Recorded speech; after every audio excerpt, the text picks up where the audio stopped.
Hello friends, welcome to Honest Tutorial for your better understanding. Hello friends, today we are going to discuss about the chapter number 1 of SVCC, that is meaning and types of the secretary. आज के जो video के अंदर हम लोग यहाँ पे cover करेंगे वो है इंट्रोडक्शन, मीनिंग, फिर definition of secretary and the characteristics of the secretary. तो फ्रेंड्स, जो सेक्रेटरी होगा वो ऑब्वियस है कि एक ह्यूमन बींग होगा। ह्यूमन बींग जो है वो सबसे ज़्यादा इंटेलिजेंट पर्सन है, यानी कि जो वर्ल्ड के अंदर अगर कोई लिविंग बींग है तो उसमें सबसे ज़्यादा इंटेलिजेंट है वो कौन है? ह्यूमन बींग है। और हमेशा ह्यूमन बींग में हमेशा कुछ ना कुछ डेवलपमेंट होता रहता है। In this development process he has work more and more. और डेवलपमेंट करने के लिए अपने आप में डेवलपमेंट अगर किसी इंसान को करना है तो उसे ज़्यादा से ज़्यादा वर्क भी करना पड़ेगा। At one time he was not able to do all the work himself. एक ही समय के ऊपर वो सारे एक साथ इतने सारे मल्टीपल वर्क्स तो वो नहीं कर सकता है। At that time he requires an assistant who could work on behalf of him. यानी कि अगर वो एक व्यक्ति अगर एक समय पे इतने सारे काम नहीं कर सकता है तो फिर उसे किसकी ज़रूरत पड़ेगी? दूसरे किसी और व्यक्ति की ज़रूरत पड़ती है जो उसके खुद के बिहाफ के ऊपर वो उसका काम करेंगे। तो फ्रेंड्स, हम लोग इंट्रोडक्शन के जरिए हम लोग यहाँ पे देखते हैं कि सेक्रेटरी क्या होता है और उसकी डेफिनेशन और मीनिंग क्या होता है। Let's start with the introduction. The modern commerce started with soul trader business. जो अभी हमारा आज के ज़माने में जो बिजनेस जो है वो बिजनेस का जो सबसे पहला फॉर्म जो है वो क्या है? Soul trader business. यानी कि कोई बिजनेस अगर है वो सिर्फ सिंगल हैंडेड यानी एक ही इंसान उसका मालिक है और वो एक ही इंसान उस बिजनेस को करता है तो उसको बोलते हैं sole trader business. Then partnership form, company and joint sector units came into existence. और सोल ट्रेडर्स बिजनेस के बाद जो अगर कोई बिजनेस फॉर्म आता है तो वो है पार्टनरशिप फॉर्म, उसके बाद आता है कंपनी, फिर उसके बाद आता है जॉइंट सेक्टर यूनिट्स। तो ये सारे क्या है? सारे बिजनेस के सारे फॉर्म्स है। The limitation of one form became responsible for the emergence of other form of the business. जहाँ पे एक टाइप का जो फॉर्म एक टाइप का जो बिजनेस है उसकी जो लिमिटेशंस यानी जो उसकी बाधा है वो आ जाती है तो फिर दूसरे टाइप के बिजनेस का क्या होता है? यहाँ पे एक जन्म लेता है। जैसे कि सोल प्रोप्राइटरशिप है अगर बिजनेस है तो यहाँ पे क्या होगा कि एक ही व्यक्ति वो बिजनेस को कर रहा है, वो बिजनेस को चला रहा है। अब वो बिजनेस को अगर वो एक्सपांड करना चाहता है तो फिर उसे क्या करना पड़ेगा? पैसों की भी जरूरत पड़ेगी और ज़्यादा लोगों की भी जरूरत पड़ेगी। तो उसके पास एक लिमिटेशन आ गई, पैसा भी उसके पास नहीं है और ज़्यादा लोग भी नहीं, तो वो क्या करेगा? किसी के साथ पार्टनरशिप करेगा। तो अब ये पार्टनरशिप की तो अब ये क्या हो जाएगा? यहाँ पे बिजनेस का दूसरा एक फॉर्म बन गया जिसको बोलते हैं पार्टनरशिप फॉर्म। उसके बाद और भी बिजनेस को एक्सपांड करना है तो फिर एक कंपनी का स्वरूप खड़ा होता है, तो ये तीसरा फॉर्म हो गया। तो इसी तरह से जब एक फॉर्म का अगर जब लिमिटेशन आ जाती है, बराबर है, तो फिर दूसरे फॉर्म का यहाँ पे एक्सिस्टेंस यानी इमरजेंस होता है, यानी उसका दूसरे टाइप का जो बिजनेस होगा वो वहाँ पे नया क्रिएट हो जाता है। Due to different type of inventions change of information become faster. जैसे जैसे नई नई टेक्नोलॉजीज और इन्वेंशंस होते जाते हैं तो क्या है कि इन्फॉर्मेशन जो है वो फटाफट एक दूसरे के साथ पहुंचने लगी आजकल जो मॉडर्न टेक्नोलॉजीज की वजह से, बराबर है। तो बिजनेस भी इसी तरह से फटाफट डेवलप हो रहा है। Due to all this the formation of commerce has change to multinational company. और ये सारी चीज़ जो टेक्नोलॉजी और इस सब चीज़ों की वजह से क्या हो गया? जो कॉमर्स जो था यानी जो बिजनेस जो था अब वो मल्टीनेशनल कंपनीज के अंदर वो कन्वर्ट होने लगा है। मल्टीनेशनल कंपनीज के अंदर क्या होता है? In this companies share holders the investors are the real owner. जो शेयर होल्डर्स होते हैं वो कंपनीज के अंदर रियल ओनर होते हैं, यानी जो कंपनी जो है उसके शेयर्स जो शेयर होल्डर ने खरीदे हैं, जो शेयर खरीदता है उसको बोलते हैं शेयर होल्डर, और जो शेयर होल्डर जो होता है वही कंपनी का रियल ओनर कहलाता है।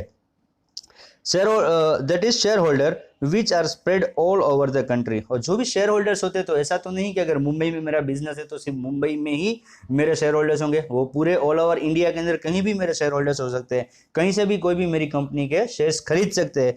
तो जो शेयर होल्डर्स होते हैं वो पूरी कंट्री के अंदर फैले हुए होते हैं। सो share holders can't manage company. तो अब डिफरेंट पार्ट ऑफ कंट्री के अंदर सारे शेयर होल्डर्स अगर फैले हुए हैं तो सब लोग अलग अलग जगह से तो एक कंपनी को हैंडल नहीं कर सकते। So the company is manage by board of directors. तो उसके लिए क्या होता है? जो कंपनी जो शेयर होल्डर्स होते हैं वो अपने बिहाफ के ऊपर किसी एक रिप्रेजेंटेटिव को यहाँ पे अपॉइंट करते हैं। जिसको रिप्रेजेंटेटिव को अपॉइंट किया है वो रिप्रेजेंटेटिव को बोलते हैं, रिप्रेजेंटेटिव जो है उसको बोलते हैं डायरेक्टर, और जो सारे एक नहीं लेकिन काफ़ी सारे डायरेक्टर्स को यहाँ पे अपॉइंट किया जाएगा, और जितने भी डायरेक्टर्स को अपॉइंट किया तो जो डायरेक्टर्स का जो ग्रुप बनेगा उसको बोलते हैं board of directors.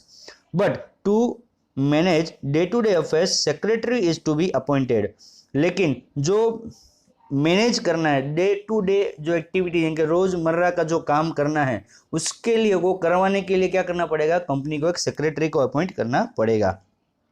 The company is not a living person, yet it earns into contract, formulates documents, take important decisions. Law has assigned an artificial personality to the company. Company को देखा जाए तो कोई living person तो है नहीं, यानी कोई जिंदा व्यक्ति तो नहीं है, लेकिन फिर भी कंपनी प्रॉफिट अर्न करती है। कंपनी अपने बिहाफ के ऊपर ट्रांजेक्शन्स करती है, यानी डॉक्यूमेंटेशन करती है, फिर जो है कोई भी डिसीजन लेती है कंपनी। तो लॉ जो है, कानून जो बोलता है उसको क्या एक आर्टिफिशियल पर्सनालिटी एक दे दी कंपनी, यानी कोई भी बिजनेस फॉर्म है, चाहे वो सोल प्रोप्राइटरशिप हो, चाहे वो पार्टनरशिप फॉर्म हो, चाहे वो कंपनी हो, इन सबको बिजनेस को जितने भी है उन सबको लीगली इनको एक आर्टिफिशियल पर्सनालिटी एक इनको मिली हुई है।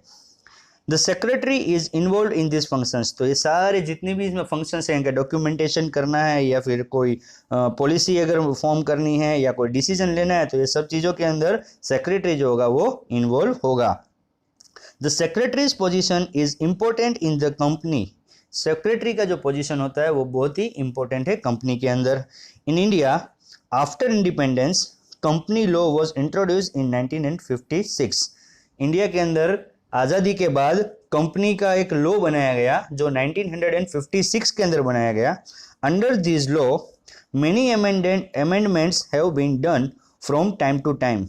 Ultimately in 2013 new company law was introduced, India के अंदर जब आज़ादी के बाद 1956 के अंदर पहली बार कंपनी एक्ट बनाया गया, यानी कि कंपनी के रिलेटेड कुछ रूल्स एंड रेगुलेशंस बनाए गए, बराबर है।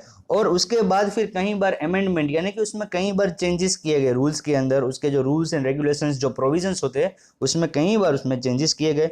और अभी अल्टीमेटली 2013 यानी कि रिसेंटली 7 ईयर्स बैक, अभी 2020 चल रहा है तो 7 साल पहले यानी कि 2013 के अंदर उसमें लास्ट अमेंडमेंट हुआ है। और हम लोग जो पढ़ रहे हैं अभी वो 2013 का कंपनी एक्ट हम लोग पढ़ते हैं। मीनिंग देखते हैं हम लोग सेक्रेटरी का। In Gujarati language the word secretary has been derived from English, generally we use मंत्री वर्ड इन गुजराती। हम लोग गुजराती के अंदर हम लोग क्या यूज करते हैं, सेक्रेटरी की जगह पे मंत्री, जो मंत्री जो होता है वो इंग्लिश के अंदर उसको सेक्रेटरी बोलते हैं, विच मीन्स पर्सनल असिस्टेंट और सेक्रेटरी। जो मंत्री होता है उसी का मतलब क्या होता है, पर्सनल असिस्टेंट भी होता है या तो फिर उसको सेक्रेटरी बोलते हैं। In olden days kings and other royal families use to keep secretary, जो पुराने ज़माने में यानी कि हिस्ट्री अगर हम लोग पढ़ ले तो हम लोग ने देखा होगा कि मुगल एम्पायर में काफ़ी सारे ऐसे सेक्रेटरी यानी कि वजीर लोग होते थे। In Mughal empire they were called वजीर, यानी कि जो हम लोग देखें तो मुगल के वक्त के अंदर जो उनके जो सेक्रेटरी होते थे उनको क्या बोलते थे, वजीर बोलते थे। Birbal and Abul Fazal were well known, Birbal और अबुल फजल जो है वो बहुत ही जाने माने वजीर है यानी कि सेक्रेटरी थे उस वक्त के। In ancient Roman empire those who perform the work of correspondence on behalf of the king were called scriba। Friends ये जो यहाँ पे मैंने कैपिटल वर्ड के अंदर बोल्ड लेटर्स के अंदर लिखा हुआ है यहाँ पे स्क्रीबा, इसको अच्छी तरह से नोट डाउन कीजिए आपकी नोटबुक के अंदर, क्योंकि एंशियंट रोमन टाइम के अंदर जो एम्पायर यानी कि तब के जो राजा लोग होते थे तो उनके बिहाफ के ऊपर जो काम करता था, उनके बिहाफ के ऊपर जो करस्पॉन्डेंस यानी कि राजा के बिहाफ के ऊपर जो बातचीत करता था, बराबर है, और सारे उनके वर्क जो करता था उसको उस टाइम के ऊपर राजा के बिहाफ के ऊपर काम करने वाले को क्या बोला जाता था, स्क्रीबा कहा जाता था। The word secretary is derive from Latin word secretarius, जो सेक्रेटरी जो वर्ड जो है वो लेटिन वर्ड है, लेटिन वर्ड में था, सेक्रेटरियस जो वर्ड था उसमें से ये सेक्रेटरी वर्ड निकला है, which means one who keeps secret details and observes correspondence. Secretarius जिसका मतलब ये निकलता है कि जो सारी जो कंपनी की यानी कि उसके राजा की, जिसका वो मंत्री है, जिसका वो वजीर है, उसकी सारी जो डिटेल्स है उसको सीक्रेट रखे यानी अपने तक सीमित रखे, किसी और को वो न बताए, और क्या करेगा, एंड ऑब्जर्व्स कॉरेस्पॉन्डेंस, और जिस किसी के साथ भी बातचीत हो रही है या कुछ भी अगर डीलिंग हो रहा है तो सब चीज़ को ऑब्जर्व करेगा उसको, ये उसका काम रहता है। फ्रेंड्स हम लोग डेफिनेशन देख लेते हैं अभी क्या है उसकी। According to the Company Act, secretary means constitutionally qualified person appointed to observe the responsibilities of the duties as assigned to secretary according to the statute and performance of their administrative and ministerial duties. Friends जो definition जो है उसको आप लोग अच्छी तरीके से note down कर लीजिए। कंपनीज एक्ट क्या बोलता है, सेक्रेटरी का मतलब यानी कि कैसा, कॉन्स्टिट्यूशनली यानी कि जो संविधानिक उसको एक क्वालिफाइड पर्सन होना चाहिए। अब क्वालिफाइड यानी कि ऐसा ही कोई भी नहीं होना चाहिए, उसको कुछ पढ़ा लिखा भी होना चाहिए। अगर आज के दौर के अंदर देखा जाए तो उसके पास कोई डिग्री होनी चाहिए, उसके पास स्किल होना चाहिए, उसके पास नॉलेज होना चाहिए, उसके पास एक्सपीरियंस भी होना चाहिए। जो और साथ में एक्सपीरियंस ऐसा भी होना चाहिए कि वो किसी चीज़ को ऑब्जर्व भी कर सकता होना चाहिए और वो अपनी ड्यूटीज़ को अच्छी तरह से निभा सकना चाहिए और साथ में वो जिम्मेदारियों को उठा भी सकना चाहिए। और जो भी उसको वर्क दिया गया, असाइन किया गया है, तो वो एज ए सेक्रेटरी उस वर्क को अच्छी तरीके से जिम्मेदारी पूर्वक उसको वो कंप्लीट कर सके। ये सारी जो होता है, ये सब ड्यूटीज़ और सब कुछ कर सकता है, उसी को सेक्रेटरी कहा जाता है। फ्रेंड्स हम लोग देखते हैं कैरेक्टरिस्टिक्स क्या होना चाहिए, सेक्रेटरी किस तरह का होना चाहिए। जो कैरेक्टरिस्टिक्स जो होता है, अगर क्वेश्चन में अगर आपको कभी नेचर पूछ दिया या फीचर पूछ दिया तो कैरेक्टरिस्टिक, फीचर और नेचर ये सब का एक ही मतलब निकलता है, तो कभी भी कंफ्यूज नहीं होना एग्जाम के अंदर आप लोग। कैरेक्टरिस्टिक्स ऑफ सेक्रेटरी क्या है? First, the secretary must be properly qualified, एक तो उसके पास क्वालिफिकेशन प्रॉपर होना चाहिए। Second, the secretary knows personal matters and secrets of his master and keep it confidential. Secretary जो होगा उसको उसका जो मास्टर यानी वो जिसका सेक्रेटरी है उसके बॉस का सारी डिटेल, पर्सनल डिटेल उसके पास होगी और उस चीज़ को सीक्रेट यानी कि गुप्त रखेगा, किसी को भी वो बताएगा नहीं, ये कॉन्फिडेंशियल होना चाहिए। He performs whatever duty is assign to him, यानी उसको जो भी अगर काम दिया जाए, जो भी उसको वर्क के लिए कहा जाए, तो वो उस ड्यूटी को अच्छी तरह से वो निभाना चाहिए। He does not have any of his own authority is assign to him, उसके पास उसकी खुद के कोई पावर्स नहीं है, उसको जो पावर्स दिए गए वो पावर्स के अकॉर्डिंग ही वो काम कर सकता है, यानी कि वो अपनी तरफ से कुछ भी किसी चीज़ का डिसीजन नहीं ले सकता है। हाँ, अगर उसको बोला गया कि तुम ये चीज़ के लिए कोई निर्णय लो, कोई डिसीजन लो, तो फिर वो उस चीज़ को वो करेगा, अदरवाइज वो अपनी तरफ से कुछ भी नहीं करेगा। फिफ्थ पॉइंट है, the secretary is helpful to constitute documents and contracts, यानी सेक्रेटरी जो होता है वो किस चीज़ में मदद करेगा, अगर कोई डीलिंग करना है किसी चीज़ के लिए तो जो डॉक्यूमेंटेशन करना है तो उसके अंदर वो हेल्पफुल रहेगा, या तो फिर किसी के साथ कोई कॉन्ट्रैक्ट करना है तो कॉन्ट्रैक्ट करने के अंदर वो अपने मास्टर को उसमें हेल्पफुल रहेगा। He does correspondence on behalf of his master, और वो सारे कम्युनिकेशन जो भी होगा वो उसके मास्टर के यानी कि उसके बॉस के बोलते बिहाफ के ऊपर वो ये सारे कॉरस्पॉन्डेंस करेगा। ही प्रिजर्व्स डॉक्यूमेंट्स कॉन्ट्रैक्ट्स प्रॉपरली, और जितने भी डॉक्यूमेंट्स और कॉन्ट्रैक्ट कॉपीज जो भी है वो सब चीज़ को संभाल के उसको रखने की जिम्मेदारी है, तो ये भी एक कैरेक्टरिस्टिक्स है सेक्रेटरी का। And the last one is only a living person can be appointed as secretary. हमने जब ये टॉपिक स्टार्ट किया तभी बोला गया था कि जो ह्यूमन बीइंग जो है वही एक सबसे ज़्यादा इंटेलिजेंट पर्सन है वर्ल्ड के अंदर, लिविंग बीइंग के अंदर, और सिर्फ लिविंग पर्सन जो होगा उसी को यहाँ पे सेक्रेटरी अपॉइंट किया जाएगा। अब आपको ये लग रहा होगा कि सिर्फ यहाँ पे लिविंग पर्सन तो बेशक वही हो सकता है, लिविंग पर्सन ही होगा। फ्रेंड्स जो बिजनेस फॉर्म्स जो है यानी कि जो सोल प्रोप्राइटरशिप, पार्टनरशिप और कंपनी, इसको भी इन लोगों को भी लीगली आर्टिफिशियल पर्सन का इनको एक होदा मिला हुआ है, यानी इनको भी एक जगह मिली है। तो यहाँ पे जो ओनली लिविंग पर्सन जो दिया गया इससे ये मतलब होता है कि जो जीवित व्यक्ति है वही सेक्रेटरी बन सकता है, मींस के कोई प्रोप्राइटरशिप या तो पार्टनरशिप फॉर्म या तो कंपनी जो है वो सेक्रेटरी नहीं बन सकती है, क्योंकि इन तीनों बिजनेस फॉर्म्स को भी लीगल आर्टिफिशियल पर्सन का एक इनको जो बोलते हैं कि एग्जिस्टेंस इनको मिला है इसलिए। तो फ्रेंड्स होप आप लोगों को ये कैरेक्टरिस्टिक्स, मीनिंग और डेफिनेशन जो इंट्रोडक्शन में जो मैंने आपको समझाया वो आप सब आपको समझ में आ गया होगा। फ्रेंड्स हम लोग अभी नेक्स्ट वीडियो के अंदर हम लोग टाइप्स ऑफ सेक्रेटरी को हम लोग देखेंगे।